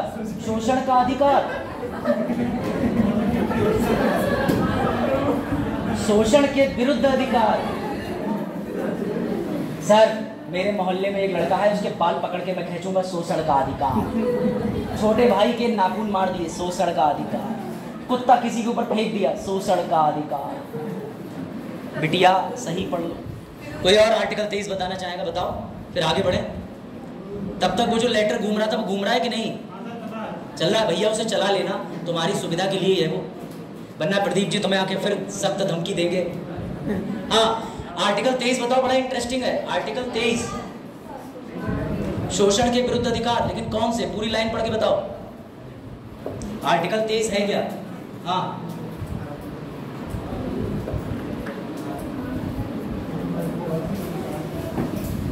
आर्टिकल 23। अरे आर्टिकल 23 की हेडिंग तो पता होगी जो इन्होंने बताई। हाँ राजीव, वेरी गुड। अब सुनो, आर्टिकल 23 पे पूरा का पूरा कलर्स पे तुमने जीवन भर नाटक देखा और उसके बावजूद भी आगे कह रहे हो सर आर्टिकल 23 का होता हमें ना पता। सुनो भैया, आर्टिकल 23 का मतलब बंधन नाटक आता था कलर्स पे, बंधुआ मजदूर देखा है किसी ने? नहीं। अरे देखा नहीं, बाल मजदूरी वाला एक बच्ची होती थी उनके पास। मुझे पता है तुम सबने देखा। सीधी बात सुनो, मैं दोबारा बता दे रहा हूँ। आर्टिकल 23 का मतलब ये है वो उस उद्देश्य से बना, उसकी लाइन है ह्यूमन ट्रैफिकिंग को रोकना। उसमें जो इंग्लिश में लाइन लिखी है दैट इज ह्यूमन ट्रैफिकिंग। उसका अर्थ समझो, मानव की तस्करी पर रोक लगाना, मानव को उधर से इधर करना, सेक्स रैकेट चलाना, इस तरीके की सभी चीज़ों को शोषण की परिभाषा के अम्ब्रेला के नीचे रखा जाता है और उन पे प्रतिबंध लगाया गया है। सर आर्टिकल 23 एक बहुत बड़ी बात कहता है, भारत में कभी भी दास्ता नहीं होगी, स्लेवरी नहीं होगी, मानव को गुलाम बना के नहीं रखा जाएगा। कोई डाउट? आर्टिकल 23 इतनी बात कहता है। सर आर्टिकल 23 में क्या ये कवर होता है? हमारे गांव के प्रधान ने हमारे भैया की 350 रुपए की मजदूरी मार ली। हमारे गांव के प्रधान ने हमारे भैया की 350 रुपए की मजदूरी जो नरेगा मनरेगा के तहत आ रही थी वो मार ली। क्या कवर होती है? हाँ जी। आर्टिकल 23 में जो व्यक्ति है, मजदूर है, उसके लिए न्यूनतम मजदूरी का प्रावधान है। अगर कभी किसी व्यक्ति को न्यूनतम दर नहीं मिलती है तो वो अनुच्छेद 23 के तहत कोर्ट में जा सकता है, लेकिन जो उसकी मजदूरी ना दे रहा हो वो सरकारी हो, याद रखना, प्राइवेट के विरुद्ध नहीं। प्राइवेट के विरुद्ध जब जाएगा उसके लिए धारा दूसरी है, अधिनियम दूसरा है। बात आई समझ? क्लियर हुआ? सर हमारे यहाँ आप सुन लो एग्जाम्पल, बातें करो लेकिन उसके बाद वापस आ जाओ। लोग लगातार भेड़ बकरी अभ्यास करते रहते चल। तो सर आपके घर एक माली आया, माली ने कहा 1200 रुपए। तो मैंने कहा भैया ठीक है माली साहब 1200 रुपए ले जाओ, सारे गमले चमका दो। जब माली काम करके आए तो मैंने माली से कहा माली बोले हाँ। अभी मैं तुम्हें केस बताऊंगा, इसमें बड़ा इंटरेस्ट है। केस का नाम नहीं बताऊंगा लेकिन केस समझ लो। मैंने माली से कहा ये लो माली 800 रुपए। बोले पर बाबूजी 1200 रुपए तो तय हुए थे। मैंने कौन कह रहा 1200 रुपए? कितने देखे 1200 रुपए? कर लिया शोषण, कर लिया ना। तो ऐसे में वो मिनिमम वेजेस एक्ट में जाके अपराध मेरे खिलाफ दर्ज कराएगा। अब सुनो तुम इंटरेस्टिंग किस्सा।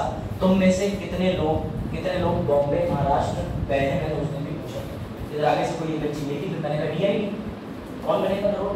हाँ मतलब कोई ऑडिशन है ऐसी, बस ऐसे ही कहते सर उन्होंने ना हमारा टिकट कर दिया। घर वालों ने हाँ भैया तुम्हारे उनने टिकट कर दिया था, तुम्हारे थे तो उन्हीं उन्ने ने, ठीक है। हाँ सर हमारी उन्ने कही थी कि हम उन्ने के साथ जाएंगे उस दिन, ठीक है। तो भैया तुम्हारी उन्नी सब घर पे रख के आओ, वापस आ जाओ, ध्यान केंद्रित करो। आर्टिकल 23 में मैं तुम्हें एक ऐसा मुद्दा बताता हूँ ना, एक एडवोकेट होने के नाते तुम्हें मजा आ जाए। मान के चलो बड़े बड़े बॉलीवुड एक्ट्रेसेस हैं, सेलिब्रिटीज हैं, ये अपने घर पे मेड रखते हैं। मेड पता है ना, कई लोगों के घर पे मेड आती भी होगी। सबसे ज्यादा बुरी एक्टिविटी की जब हम किसी घर पे महिला या पुरुष से मिला कहते हैं बर्तन साफ करो, जूठन करो, लेकिन बेरोजगारी इतनी है कि वो भी एक पेशा बन गया है। मजबूरी होती मानव की, सबसे बुरा लगता है मुझे, लेकिन करें क्या। आजकल एक तो लोगों के पास समय नहीं है और बर्तन अपने जूठे छुएंगे तो वो कुछ बन जाएंगे। तो में से कितने लोग झाड़ू लगाते हैं अपने घर में? मैं झाड़ू लगाता हूँ, वॉशरूम की सफाई करता हूँ, कपड़े धोता हूँ, भैया अपना कुत्ता नहलाता हूँ। सर हमें तो लग रहा है आप यही काम करते हो, कहाँ सरकारी नौकरी के सपने देख रहे हो? हाँ बेटा, शाम को मेरी मम्मी मुझे अच्छा खाना दे देती, खा के मैं फिर सो जाता हूँ, यहाँ पढ़ाने भी आता हूँ। तो मेरे कहने का मतलब है कोई काम छोटा बड़ा नहीं होता, स्वच्छ भारत अभियान की सीट, आगे बढ़े, प्रमोशन हो गया, गवर्नमेंट योजना का प्रमोशन भी हो गया। ठीक, अब सवाल ये है कि जितने भी बड़े बड़े सेलिब्रिटीज होते हैं उनके घर पे मेड होती है। अब मेरी बात ध्यान से समझना, गेम क्या है? गेम ये है कि आपने एक मेड लगाई, आपने मेड से कहा कि हम ना तुम्हें कपड़े भी देंगे, बर्तन वर्तन साफ करना, खाना भी देंगे, पैसे भी देंगे, बहुत अच्छा व्यवहार करा आपने, बहुत अच्छे से। गेम ये है कि एक दिन वो थाने गई और उन्होंने कहा कि पिछले 9 महीने से मेरी सैलरी नहीं दे रहे। अब तुम्हारी उससे लिखित में कोई सैलरी तय नहीं हुई है, तय नहीं हुई ना तो तुम सीसीटीवी कैमरे के सामने ही रुपए दे रहे हो, जो तुम रिकॉर्ड कर लो, भूल तो जाओगे कभी तनख्वाह देना। ठीक, तो ऐसे में तुम किसी महिला को कैसे बचाओगे जिसके विरुद्ध दूसरी महिला गई है कि इन्होंने अपने हमें गृह कार्य के लिए मजदूरी पे रखा, हम इनके घर 9 महीने से काम कर रहे थे, अब इन्होंने हमारा शोषण करा, ये हमें मजदूरी दे ही नहीं रहे, कैसे बचाओगे? और वो आर्टिकल 23 है, आर्टिकल 23 में महिला कह देगी कि भैया ये मेरा शोषण कर रहे थे और कोर्ट चली जाएगी। हाँ बताओ, ये क्या होगा? सोचो, ये समस्याएं हैं, तो विचार करो। बोले सारी तो हमने सोचा ही नहीं था, मैंने सोचा था इसलिए मैं टीचर हूँ। हाँ भैया, कट्टम कार्ड चल रहा है। हाँ सर, आप रखेंगे ही नहीं गवाही किसकी दिलवाओगे? तुम्हारे घर के अंदर तुम्हारे हस्बैंड है, वो भी भैया मान के चलो लेडी है तो उसका हस्बैंड है तो भाई, हाँ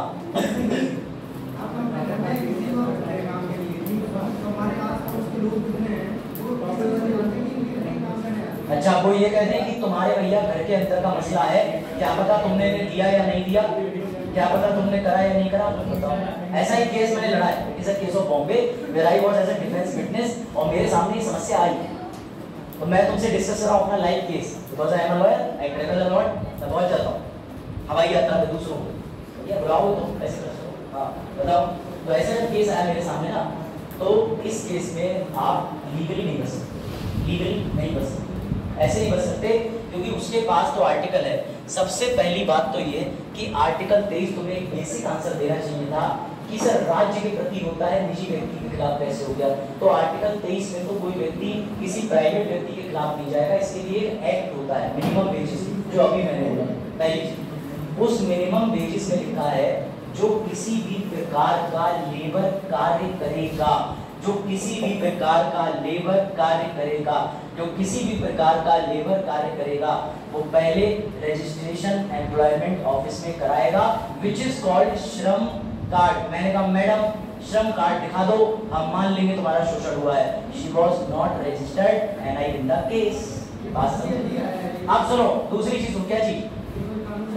नहीं, ये कानून अभी लागू नहीं हुआ है। इस कानून का मिनिमम वेजेस एक्ट 1898 से है, उसमें परिवर्तन हुए हैं, संशोधन है, इसमें दिया अपने यहाँ मिनिमम वेजेस एक्ट सेंटर का कानून है भैया। सब तो और सुनो, तो मैं एक और चीज बताऊं, कितने लोगों ने लेबर कार्ड बनवाया है, श्रम कार्ड बनवाया था ना? तुम्हें पता ही नहीं है कि गवर्नमेंट ने तुमसे इस बात की मंजूरी ले ली कि जब भी अब तुम हमारे पास कोई काम करोगे तो तुम सैलरी के लिए बात नहीं कर सकते, क्योंकि तुमने श्रम कार्ड में अपना अंडरटेकिंग दी है कि उस समय जो उपयुक्त हो उसके हिसाब से सरकार मूल्य तय करेगी। श्रम कार्ड बनवाने के फायदे और नुकसान दोनों पड़ लेगा। यानी गवर्नमेंट ने तुम्हें इनडायरेक्टली रजिस्टर्ड कर दिया, तुमने मान लिया लेबर है लेबर, पुताई सबने डाली ना अपनी अपनी योजना, तब तुम्हें ये भी समझाया गया था पुताई डाल दो, कारपेंटर डाल दो, उसके बाद तुम्हारे खाते में 1000 रुपए आ जाएंगे। सबने बनवाया था, मेरा भी था।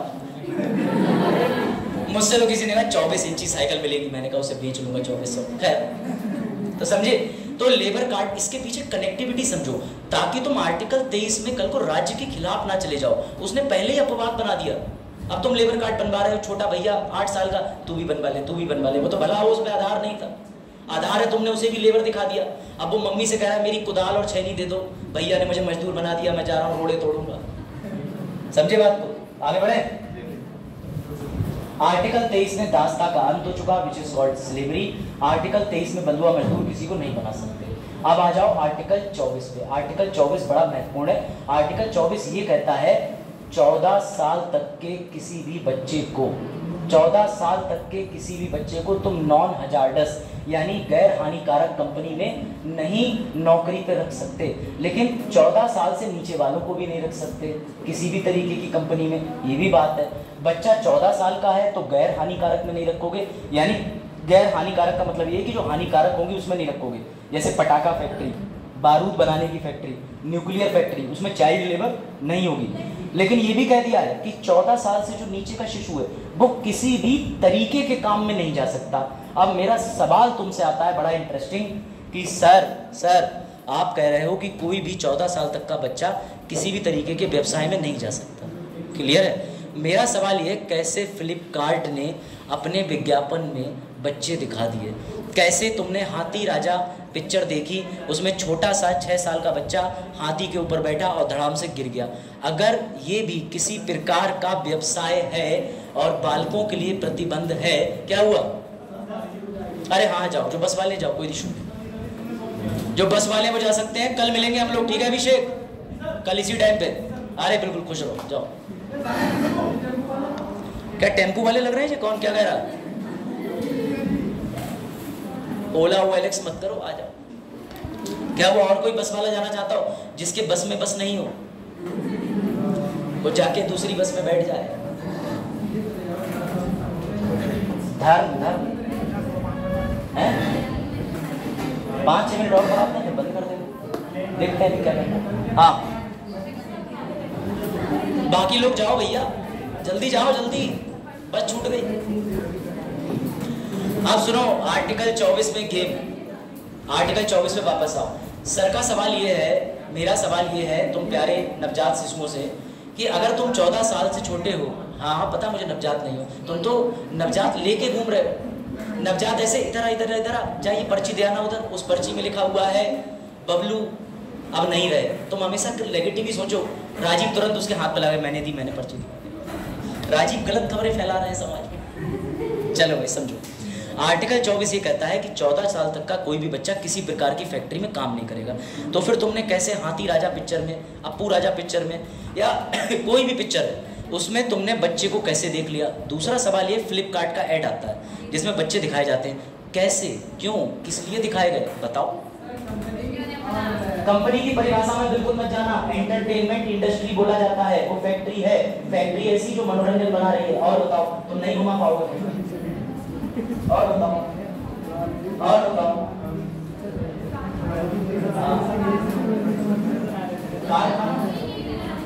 मजदूरी नहीं कराना है, आपने उस बच्चे का स्कूल में बैठवा दिया, उसके अप्पू राजा हाथी राजा के चक्कर में।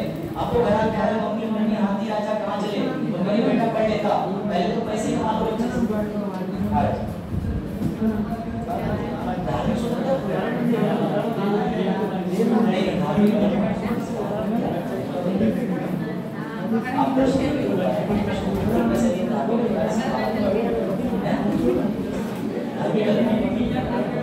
और दूसरा टॉपिक, दूसरा सुन लो, दूसरा प्रश्न भी और भयानक है, वो तो अभी मैंने फेंका नहीं, इसी में तुम चौंक गए। सुनो भैया, दूसरा प्रश्न, कैसे तुम अपने पिताजी के गले में बैठ जा रहे हो? क्या वो माल मजदूरी नहीं है? 12 साल का बनिएगा बच्चा, 12 साल कोई भी बच्चा, भाई ज्यादातर बिजनेस ओन गुप्तास से होते हैं। मेरा मित्र भी गुप्ता है, मैं भी उसकी दुकान पे जाकर बिजनेस बेच आता था बचपन में, और थोड़े पैसे रख लेता, ठीक है? थोड़े पैसे गले में से निकाल के नहीं रखता था, वो दे देते थे, ठीक है? चोर की तरह मत देखो, ऊंची मारते थे। तो अब मुझे ये बताओ कि उसके पापा ने उसे बुला लिया, और बुलाने के बाद कहा बेटा गले बैठो। अब चलो दूसरे लोग उससे मजदूरी नहीं करा रहे, उसके पापा खुद मजदूरी करा रहे हैं, तो ये क्यों करा लेगा? आर्थिक समस्या न्यायालय नहीं देखता, लॉ नहीं देखता। अगर आर्थिक समस्या एक मिली खोलोगे तो पता चला 50 लाख लोग बाल मजदूरी करा रहे हैं, सबकी आर्थिक समस्या हो गई। उदाहरण दो, राशन फ्री मिल रहा था, मैंने भी लिया, मेरा तो राशन कार्ड नहीं था, बनवा के लिया। अंत्योदय अन्न योजना, हाँ डबल ए भाई, तो समझे? बताओ, सवाल वही जिससे तुम्हारा ज्ञान चक्षु खुले। अब जो चले गए हैं बेचारे, वो किसी कारणवश तो मैं नहीं कह सकता, लेकिन जितने बच्चे बैठे हैं वो इसका आंसर लेके जाएंगे। तो सुनो, आर्टिकल 24 में क्लियरली लिख दिया है कि क्लियरली एंटरटेनमेंट इंडस्ट्री में काम करने की छूट है, छूट है। दूसरा, अलग नहीं, एंटरटेनमेंट इंडस्ट्री अपवाद में दी है। आपने आर्टिकल पढ़ा नहीं है तो पहले मैं क्वेश्चन बनाऊंगा, फिर उसका उत्तर बताऊंगा, लिखा कहाँ है, उसका उत्तर उसी में समाहित है। अनुच्छेद 24 के अपवाद में लिखा हुआ है कि एंटरटेनमेंट इंडस्ट्री में बच्चे को छूट अलाउ है, लेकिन उसके पिता के किसी भी व्यवसाय में उसे काम करने की भी छूट अलाउड है। ऐसा क्यों बनाया मैं बता रहा हूँ। जब संविधान बना तो ज़्यादातर लोग कृषि करते थे। अब बेटा खेती में बच्चे से मजदूरी की बात नहीं है, सभी बच्चों को मज़ा आता था और खेत में मिलके आज भी कई लोग मम्मी पापा के साथ काम करते होंगे, है ना। धान जुताई बटाई ये सब करते हो ना, चीज़ें कट्टे वट्टे, और मज़ा भी आता होगा। मेहनत तो बहुत होती है, किसान से ज़्यादा मेहनत ना कोई कर सकता ना करेगा, नो डाउट। लेकिन आप लोग जाके माँ बाप का हाथ बटाते थे। अब समस्या ये आई कि जब आर्टिकल 24 आ गया तो 24 में तुमने 14 साल तक के बच्चों पे तो प्रतिबंध लगा दिया। तो जो कृषि कार्य कर रहे थे वो क्या करेंगे? उसमें तो भैया उसे लेबर करनी पड़ेगी खेत के लिए, और अगर बच्चा अपने पिता के साथ लग के मेहनत कर रहा है तो भाई उसे थोड़ी लेबर मिलेगा, वो तो उनका अपना खेत है। इस वजह से इसमें अपवाद में डाल दिया कि तुम स्कूल टाइम के बाद बच्चे को अपने खुद के काम में और सिनेमा एंटरटेनमेंट काम में लगा सकते हो। ये अपवाद है। समझ आया कि नहीं? समझ आया कि नहीं? समझ आया कि नहीं? बताओ। इस लेक्चर में 7-8 मिनट बचे हुए हैं ना, उसमें हम डिस्कशन कर लेते हैं। लेकिन कल हम पढ़ेंगे धार्मिक अधिकार, और धार्मिक के बाद मैं तुम्हें और भी विभिन्न प्रकार के अधिकार से मिलवाऊंगा। अभी छुट्टी नहीं हुई है, अभी मैं सारे आर्टिकल पे तुमसे एक बार डिस्कशन कर लेता हूँ। क्या हुआ? ठीक है ना? एकदम फिट? नींद तो नहीं आ रही? सर आज कुछ बच्चे जाके अपने छोटे भाई के गले में हाथ डाल के गले लगा कहेंगे तेरा दुख समझ सकते हैं मजदूर, तुझे तो छूट मिली है संवैधानिक, पापा के काम में हाथ बटा पा गया, है ना। तो समझे, आर्टिकल बड़ा इंटरेस्टिंग है। मौलिक अधिकार या कोई भी अधिकार तुम्हें बताए ही नहीं जाते, रटे रटाए टीचर है। मैंने भी बहुत यूट्यूब देखा है। ये आर्टिकल 14 है, ये समानता की बात करता है, 15, 16, 17, 18, 5000 लाइक कर दो, 5000 लाइक, धासू सर ठोक ले। मैं इसीलिए YouTube चैनल नहीं बनाता हूँ, ना मैं इंस्टाग्राम ना फेसबुक पे। मुझे अपनी प्रोडक्टिविटी बढ़ानी आती है। मैं इंस्टाग्राम चलाने से अच्छा थोड़ी देर 10 मिनट साइकिल चला लूँगा, जो मैं 15 दिन से चला रहा हूँ, इसलिए थोड़ा पतला हुआ हूँ, पेट कम हुआ। आप जज मत करो, शर्ट ढीली है इसका ये मतलब नहीं कि सर पापा की शर्ट पहन के आए इसका मतलब सर पतले हो रहे हैं, समझे। तो अपनी प्रोडक्टिविटी को बढ़ाओ। इंटरनेट चला रहे हो, इंटरनेट चलाने के अलावा थोड़ी देर कोई अच्छी माइंड फ्रेश वाली किताब पढ़ लो। जैसे मान लो भगत सिंह की जीवनी पढ़ लो, चंद्रशेखर आज़ाद जो खुद इंडियन सिविल सर्विसेज थे, 4थी रैंक थी उनकी, वो खुद कलेक्टर थे, उनके बारे में पढ़ लो। तो पता ही नहीं होगा, वो इसलिए नहीं पता होगा कि जो भी टीचर आएंगे, हाँ वो थे उन्होंने छोड़ा था, लेकिन उन्होंने 3 महीने की तैयारी में निकाला था। अब तुम बड़ा प्रेरित हो गए। 3 महीने बेटा, सिलेबस उनका इतना था, तुम्हारा इतना है, समझ रहे हो। उस समय पे उनके लिए जो चीज़ें थी वो उस समय कठिन थी, तुम्हारे लिए अब कठिन है। उन्होंने 3 महीने पढ़ के निकाल लिया, क्योंकि वो बचपन से ही पढ़ने वाले थे, चश्मा लगा था, मैगजीन किताबें सोच पढ़ते थे। तुम उल्टे हो, तुम बचपन से ही ना पढ़ने वाले हो, तुम्हें तो बड़ा घोट के किताब मार मार के सिर पे बताया जा रहा है, रट रट पढ़ो। अब वापस आ जाओ। सबसे पहले पहला सवाल SSC UPSC दोनों से, जो लोग अपना सर टेक चुके हैं, सर ऐसे कर लो, गुड। राज्य किस अनुच्छेद में आता है? राज्य किस अनुच्छेद में परिभाषित है? आर्टिकल 12। विधि किस अनुच्छेद में परिभाषित है? 13। समानता कौन से अनुच्छेद में परिभाषित है? 14। नौकरी संबंधी समानता कौन से अनुच्छेद में परिभाषित है? 16। शैक्षिक असमानता या शैक्षिक समानता कौन से अनुच्छेद में है? 15। अस्पृश्यता अनटचेबिलिटी, किसी के साथ भेदभाव, जाति सूचक। उपाधि का अंत, किसी को नवाब। अभिव्यक्ति की आजादी, किसी व्यक्ति के 2 20 अनुच्छेद 20 का 2 जो ये कहता है एक व्यक्ति को एक ही बार सजा एक अपराध की जा सकती है। ठीक, सवाल ये है, ऐसा कौन सा केस था जिसमें सुप्रीम कोर्ट ने अनुच्छेद का हवाला देते हुए कहा कि अगर तुम्हें जीवन जीने का अधिकार है तो जीवन खत्म करने का है? पहला केस का नाम, पहला। दूसरे केस का नाम, तीसरे केस का नाम अरुणा सानुभाग। इन सभी केसेस को जोड़ने के बाद जो अंतिम शब्द अंग्रेजी में निकल के आया उसे क्या बोला था? यूथेनेशिया, इच्छा मृत्यु। अनुच्छेद 21 में तुम्हारा जीवन जीने का अधिकार और तुम्हारी दैनिक स्वतंत्रता कौन और कैसे ले सकता है? आर्टिकल 21 में तुम्हारी दैनिक स्वतंत्रता, बॉडी, और दूसरा वर्ड लिबर्टी, ये कैसे ली जा सकती है, छीनी जा सकती है, कैसे?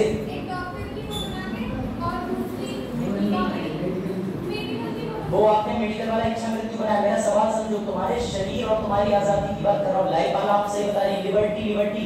तुम खुले घूम रहे थे, तुम्हें पुलिस ने उठा लिया, भूल गए? प्रोसीजर एस्टैब्लिश्ड बाय लॉ, विधि द्वारा स्थापित प्रक्रिया। एफआईआर के बाद दूसरा स्टेप क्या आता है? एफआईआर के बाद क्या होता है? पुलिस क्या करने जाती है? जांच, योजना। वेरी गुड, मेडिकल तब कराती है उसमें जांच। जांच के दौरान पुलिस किसी व्यक्ति को कितने घंटे के लिए अपने पास रख सकती है? कौन से अनुच्छेद में परिभाषित है? 22 को जोड़ोगे तो बनेगा 2 + 2 4। तो ऐसे ट्रिक से याद रखना कि 22 नहीं 24 है, 22 नहीं 24 है। ठीक। चौथी चीज, अगला आर्टिकल, मजिस्ट्रेट आपको जो हिरासत देता है जेल वाली, वो पुलिस हिरासत बोली जाती है कि न्यायिक हिरासत? न्यायिक हिरासत खोलने से कितने दिन की हो सकती है? पुलिस हिरासत न्यूनतम या अधिकतम कितने दिन की हो सकती है? 15 दिन। न्यायिक 60 और 90, पुलिस वाली 15 दिन की हो सकती है। सर, चार्जशीट दाखिल करने के बाद, न्यायालय से छूटने के बाद, क्या उसी अपराध के लिए फिर से उस व्यक्ति को सजा हो सकती है? नहीं। कौन सा अनुच्छेद रोकता है? 20 का 2। कौन सा मौलिक अधिकार बाल मजदूरी रोकता है? तो आप 21 कह रहे हैं, 24 कह रहे हैं, उधर ही नया आएगा 46। इसके लिए अनुच्छेद 24। बेटा ऐसे याद रखो, 24 14, 24 से 14 कनेक्टिविटी करो, 10 कम हो गए तो 14, 24 में 14 आ रहा है। ठीक है, एसएससी वालों कहां गई तुम्हारी ट्रिक है? सर 4 4 14 14 24, समझे? अगला प्रश्न, अनुच्छेद कौन सा है जिसके अंदर न्यूनतम मजदूरी दर तय करी गई है? कौन सा अनुच्छेद है? 23। बात आई समझ में? अगला आर्टिकल, ऐसा कौन सा अनुच्छेद है जिस अनुच्छेद में न्यूज़पेपर मीडिया वर्णित है, अंतर्निहित है? 19 का पहले का कौन सा? A B C D E F G H कौन सा? A। 19 के 1 का या 19 के 1 का A? कोई डाउट यहाँ तक? कोई डाउट यहाँ तक? कोई समस्या?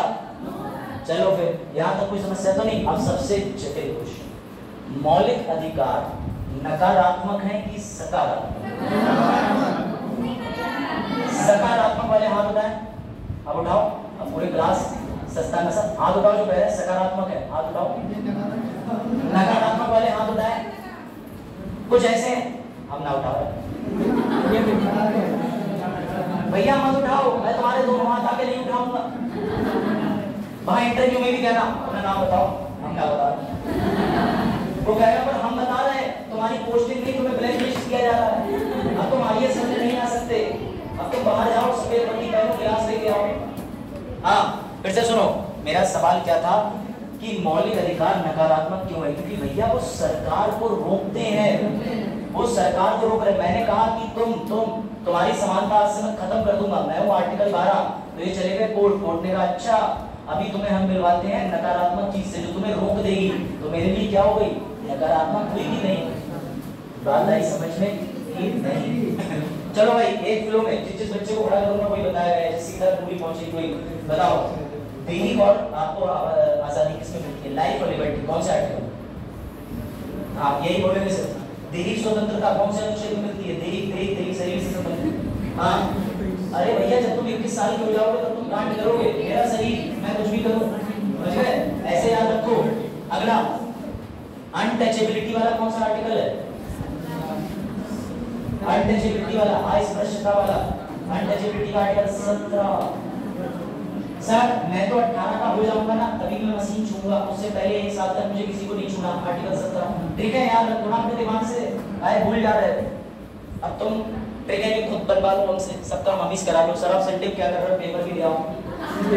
और सर मैं भी आलसी नहीं है, नवाज हम चले जाए, पेपर सर ने जाओ तो।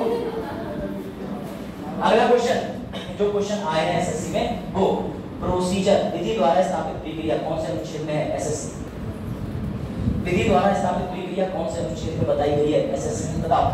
विधि द्वारा स्थापित प्रक्रिया, विधि द्वारा स्थापित 21 UPSC, right to life, which article? Very good, समझे? तुम्हें घर जाके टेस्ट लगाना है, कोई भी गूगल से डाउनलोड करके। सर आप ना लिंक भेज देना, बिल्कुल नहीं भेजूंगा। मेरा काम नहीं है। यहाँ से जाने के बाद मेरी अपनी जिंदगी, अपनी खुद की एजुकेशन है। मैं तुम्हें टॉपिक और स्लाइड भेज दूंगा, लेकिन जो काम तुमसे आसानी से हो जाएगा वो नहीं करवाऊंगा बिल्कुल भी। सर वो हमें ना ऐड कर दो, बारकोड ले जाओ, ऐड हो जाओ। कुछ चीजों में तुम्हें उंगली पकड़ के गद्दे पे नहीं बैठा लूंगा, वरना मेरा काम गीला हो जाएगा। पकड़ के समझ गए? समझ गए? अब अगला आर्टिकल, कौन सा ऐसा अनुच्छेद है जो मजिस्ट्रेट के समक्ष 24 घंटे के अंदर प्रस्तुत करने के लिए बोलता है?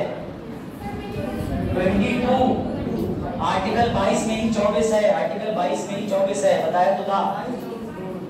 आर्टिकल 22 के अंदर 24 घंटे का प्रावधान। चलो नवनीत बताओ, कौन सा अनुच्छेद बाल मजदूरी पे रोक लगाता है? बाल मजदूरी 24। बाल मजदूरी कितने वर्ष के बच्चे तक की प्रतिबंधित है? Very good. बाल मजदूरी कितने साल के व्यक्ति से कराई जा सकती है? 14 से ऊपर। लेकिन 14 तक अगर वो बच्चा है तो उसे हम ऐसी हानिकारक फैक्ट्री में नहीं भेजेंगे।